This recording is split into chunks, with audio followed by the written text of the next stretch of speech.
Blouse మగ్గం work stitch చేసినప్పుడు ఇలాగా ఫోల్డింగ్స్ రింకిల్స్ వస్తున్నాయా? అయితే ఈ వీడియో మీకోసమే. మగ్గం వర్క్ బ్లౌజ్ స్టిచ్చింగ్ చేస్తుంటే చాలా మందికి చేసే చిన్న మిస్టేక్స్ ఏంటంటే ఫ్యాబ్రిక్ ప్రాపర్ గా సెటిల్ చేయకపోవడం. సో ఇక్కడ చూపిస్తున్నట్టు బిఫోర్ ఐరన్ చూడండి, ఆఫ్టర్ ఐరన్ కూడా చూడండి. ఐరన్ చేసేటప్పుడు ఎప్పుడు మగ్గం వర్క్ బ్లౌజెస్ ని డైరెక్ట్ గా అయితే ఐరన్ బాక్స్ తీసుకొని వెళ్ళి వర్క్ మీద అయితే ఐరన్ చేయకూడదు. అలా చేస్తే రెండు అయితే జరుగుతాయి.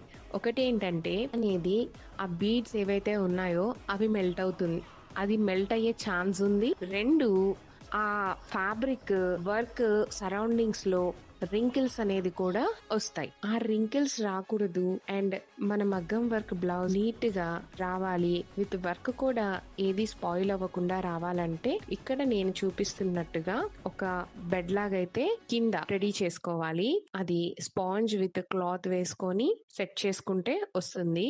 ఖచ్చితంగా డైరెక్ట్ గా వెనక్కి తిప్పి కూడా మీరు కటింగ్ టేబుల్ మీద పెట్టి ఐరన్ చేయకండి. ఖచ్చితంగా మగ్గం వర్క్ బ్లౌజ్ కి వర్క్ కి సపోర్ట్ అనేది కావాలి. మీరు ఖచ్చితంగా బ్యాక్ సైడ్ వేసి దానిని ఐరన్ చేయాలి. గుర్తు పెట్టుకోండి, డైరెక్ట్ టేబుల్ మీద అయితే చేయకండి.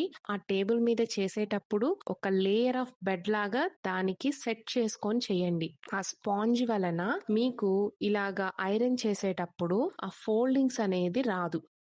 ఇలా చేస్తే మీ బ్లౌజ్ ఫినిషింగ్ పూర్తిగా స్మూత్ గా పోటిక్ స్టైల్లో వస్తుంది. మీకు దీని గురించి ఇంకేదన్నా డౌట్స్ ఉంటే కామెంట్ చేయండి.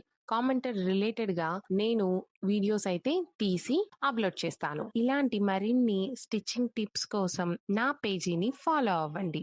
మీకు ఈ వీడియో యూజ్ అయినట్టుంటే సేవ్ చేసుకోండి అండ్ షేర్ చేసేయండి.